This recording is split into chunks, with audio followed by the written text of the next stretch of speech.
Hi everyone, welcome back to the channel. This is Bruce with the Bowski Studio. In this painting video, I'm going to show you how I developed this painting from this painting. So thanks for joining me. So I decided with this New Year's sort of thing of wanting to do larger format paintings that I'd look through some of my older work that I've had hanging around for quite a while. And occasionally, as most artists have probably in their studios, piles of finished work that at the time they thought was good, but as they reflect on it later on, it's really not perfect for them now. But there's still some elements in the painting that they want to revisit.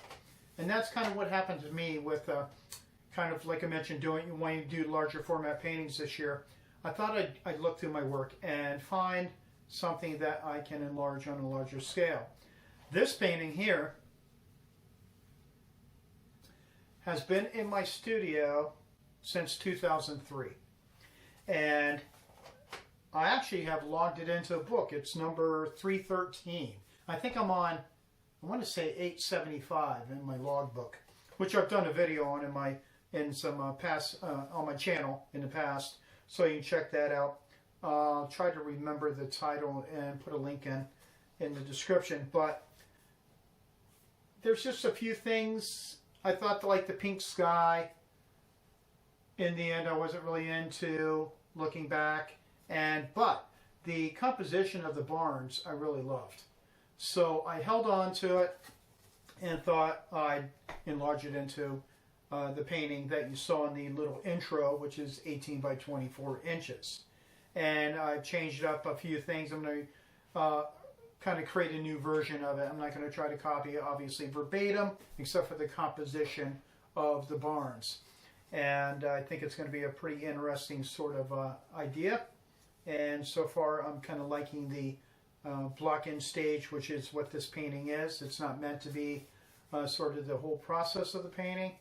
I will be doing some more of those in the future, but this is just an idea of how I would take something, especially this small little 6x8, and enlarge it to whatever size I wanted.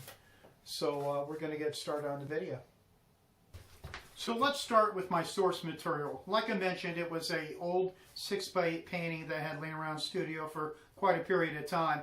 And all I did was put a few lines on the original painting to show the proportions I want to achieve for my 18 by 24.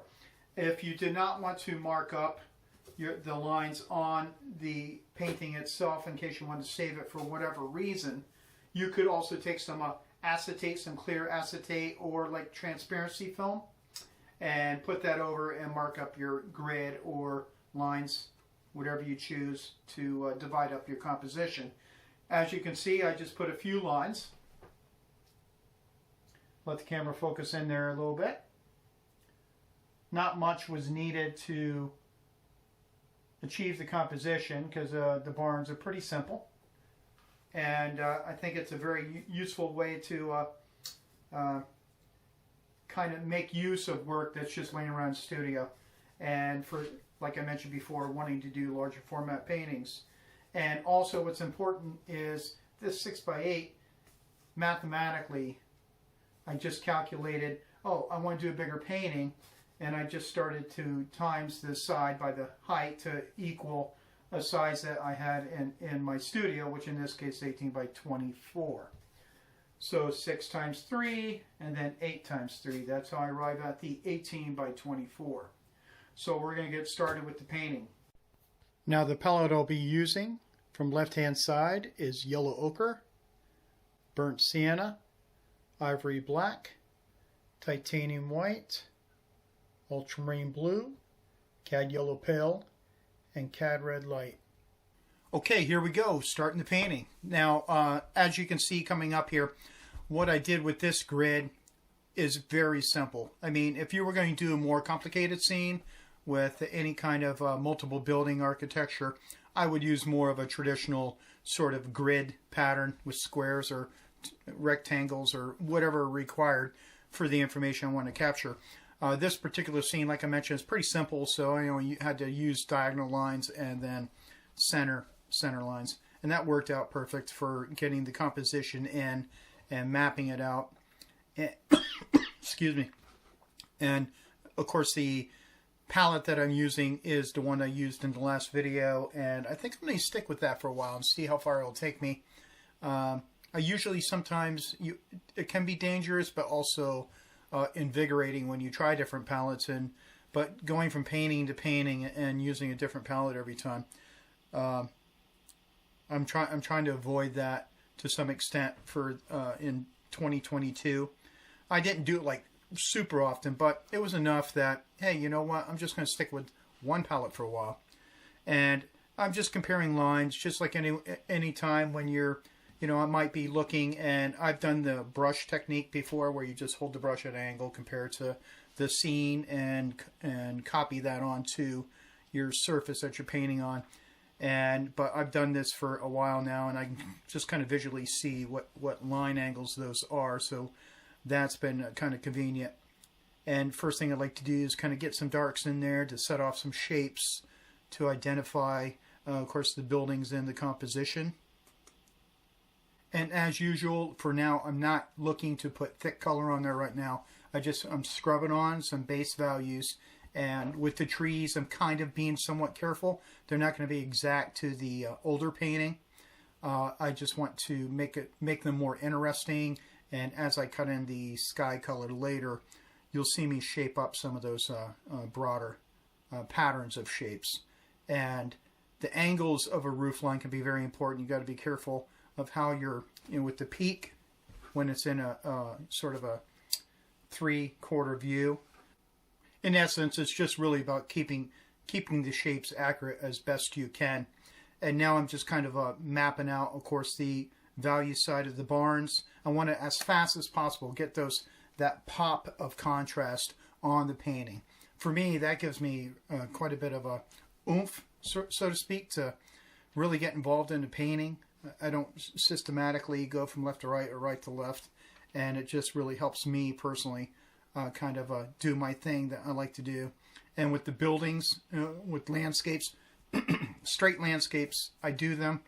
But this is my favorite thing, combining, when I am doing a landscape, putting some form of a human presence inside the scene.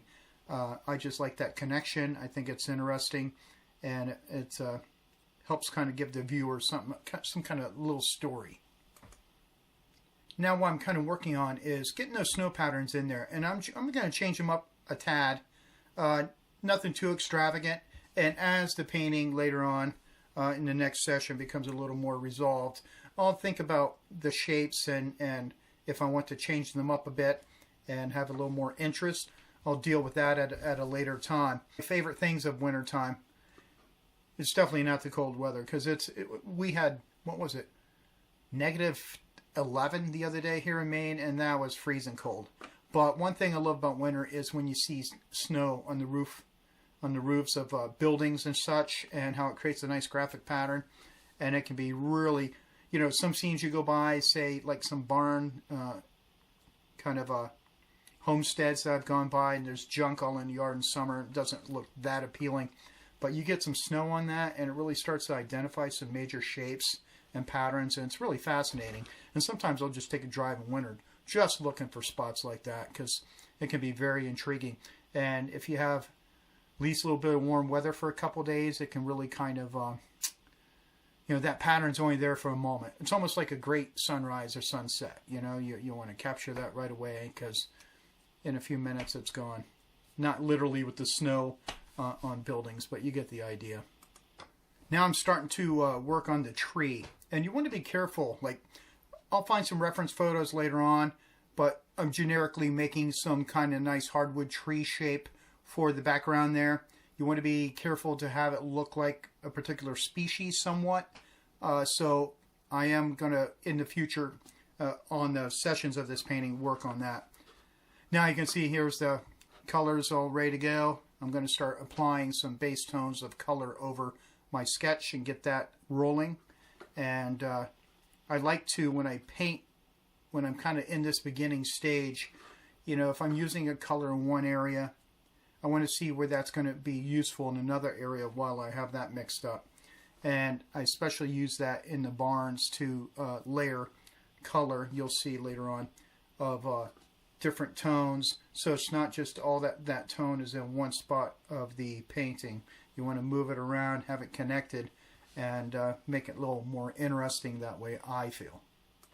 Now I'm going to be working on applying some snow. And I'm trying to pay attention to my brush strokes in such a way that they don't seem too haphazard, because when I do other layers, you want to have the undulations of the snow and kind of give it a good base layer for future layers of paint to lay on top of that. And I think, at this particular stage in a painting, if you make a few mistakes, it's not the end of the world. You can correct them. You're really not applying a terrible amount of paint. You can just scrape that off with some turpentine, take the initial off with a palette knife. That'll get the little skim of paint off, and then you can finish it off if you want to completely change color with a little bit of paper towel and turps. Lint-free. Bounty is what I like to use for my paper towels. So now we're really starting to see the painting come to life here. Getting some keys for the painting to follow in the future. There might be minor variations, up and down, plus minus one of saturation of color. Or maybe one's a little too bright, you want to grade down. But this will give us some good, probably about 85% accuracy in where I want to go with the painting for color. And especially because I'm not using the color in the sketch to the right. I'm really just, like I said, using it for the barns. So I'm kind of inventing the color somewhat. But I'm trying to imagine all the winter scenes I've seen when it's not really sunny. It's a kind of a flat tone kind of day, and get that effect in the painting. And this is exactly what I was talking about from earlier about moving the color around in different parts of the painting. In the background, base tree tones, I'm mixing a little of this, taking that and putting it on the other side of the painting, and that sort of idea to give some variations that you would see if you're just peering into the woods in the winter. Later on, I'll pull out certain trunks and that sort of idea, and that'll kind of give it that dimension that it'll need later on. But this is really a nice effect. And something else, if you notice, you probably already, the angles of the buildings. One of the things that I find that I'm attracted to a lot, especially in the two buildings, that the one I'm painting now and the one next to the right, is how they're straight on at you. You really don't see any dimension, but in the buildings behind, you do see a little angles to show some dimension to the buildings. And I don't know what it is. I've just been attracted to that quite frequently, and I like that maybe that little bit of abstract element, that flatness to the scene, maybe from things I've seen of Cézanne's work that I really love, and how they raise the plane of the table, but the fruit is painted realistically. I like that kind of, in a way that to me is like surrealism. It's painted kind of a painterly realism, but it's not a melted clock like Dali or anything, but it still is not reality. So I like that kind of little twist and that idea. So here I am right now working on the red tone. One barn's going to be this reddish tone.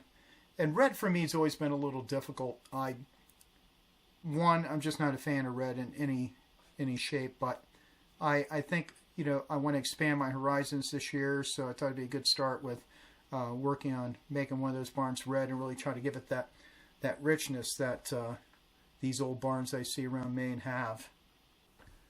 Working on these buildings, that's given me the opportunity to really, when I'm scrubbing the paint on, and I know I'm going to put other layers over it, I don't just randomly put paint on there. I'm paying attention what might feed into it later on when I put other layers on it to give it that texture that needs, that history, and that feeling is what I want to try to convey. Now I'm getting the sky going, and this is going to be the fun part when it approaches the tree line, as I try to now shape some of that. Some of the edges might be a little lost, a little scumbled over each other, and create that dryness to the wood feel for later on, anticipating future layers. I'm always talking about that, especially in these beginning stages of a painting, and I think it's works pretty well for what I like to do. And then I'll put a few sky holes down in that tree line too, to bring out even more variety. You want to be careful not to get too regular with your patterns. The human mind tends to want to do that. Just want to take a second here while I'm kind of cutting around the tree and such. If you're new watching this for the first time, thanks for stopping by. Hope you like what you're seeing. And I invite you to subscribe and check out future content. I'll let you know. Hit that bell notification icon to alert you to that. Also, I want to tell everyone too that I'm contemplating for this year of looking into doing Zoom classes. It'd be a big step for me for time and just learning curve for that sort of idea. But I am kind of doing some research right now, and I'm thinking more in the beginning doing one-on-one and trying to figure out a way that if you wanted to do the Zoom class, you could, obviously sign up and be like a one-on-one. And I think that idea appeals to me because I think it's more of a personal sort of thing. I can kind of get into each person's skill level and help them in different ways. So that's what I'm working on. Let me know what you think of that, or if you have, I'd really appreciate too if anyone has some really good resources for me to look into that. I found a couple on YouTube, but yeah, it's a little bit of a setup process, but I'm thinking of giving that a try. Okay, so I've been working on the painting the snow on the roof of the buildings, and this is one of the part that I like a lot. I see it frequently in the winter after a storm and such, where you see the kind of grayish sky, the tone, the saturation of skies pretty gray, but the snow is kind of more white, and that sets off against the sky, and that's what I'm trying to achieve here, the idea of that, and amplify that with the I'm kind of putting all these memories I've had of Maine winters into this painting. It's of course there's some barns that you see it side the road, but it's really totally invented in a lot of ways, and that's kind of a lot of fun. It can be dangerous territory because you paint realistically. You got to be careful of too many crazy things you do, but I think it's worth the effort. I think we as artists have to do that to grow. We have to take some risk, and if it doesn't work out, it doesn't work out. And there's of course a lot of times when we're working at this stage of painting, if it doesn't work out, make it, correct it, fix it, and you can kind of go on with the painting. And that's something I want to do in future videos, is just basically little clips of a painting I'm working on, and show you how, when I've done classes in the past, a lot of students have talked about, they're scared of messing something up, and how do I correct that? And I think that'd be a good sort of a little 20-minute video of how you can mess something up and fix it, and show you that technique of what I do to repair areas of a painting that need total repainting, and that sort of idea. I think that'd be useful to a lot of people out there like yourself, some of whom might be just getting into oil painting or have been at it for a short time. Something I'm also contemplating for some future content.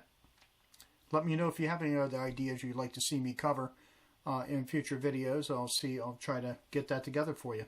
As you can see, I have in the building on the left, I've put some lights on inside the building. I thought I'd add a little kind of mystique, a little interest, a little storyline.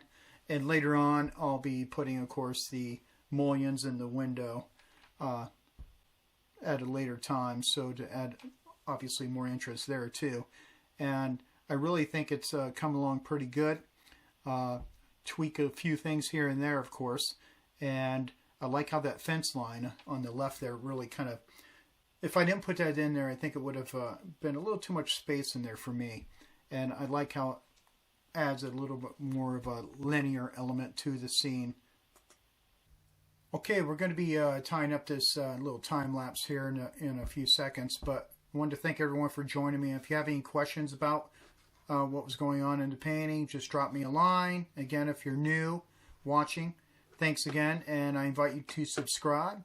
Everyone can find me on Facebook and my Instagram. Again, looking forward to investigating the Zoom classes and see if that'd be something you guys be interested in. The takeaway here too is that, if you're new, if you're working at this and you're really trying to do architectural things like this, just got to keep plugging away, keep practicing. You will improve. That's all we can do as artists. Whole new year ahead of us, and let's make some gains. You'll be so invigorated by achieving your goals and new things. So keep at it. Okay, well that wraps up this painting for now, this session anyway. I'll see about how it progresses. Might shoot another video of it later time as I'm getting towards more the finishing of the piece, or if there are certain parts of the painting that I think might be an intriguing video for content for an element of a painting process that might be useful to you guys that make a point. And like I said, keep on painting and progressing and trying new things. And I hope that my videos are helping you. It really means a lot. Some people have commented that they're really inspired by what I'm putting out there, and I'm glad it's helping some people. I'm just trying to show what I do from my point of view, and I'm glad it helps. So, till the next one. Bye.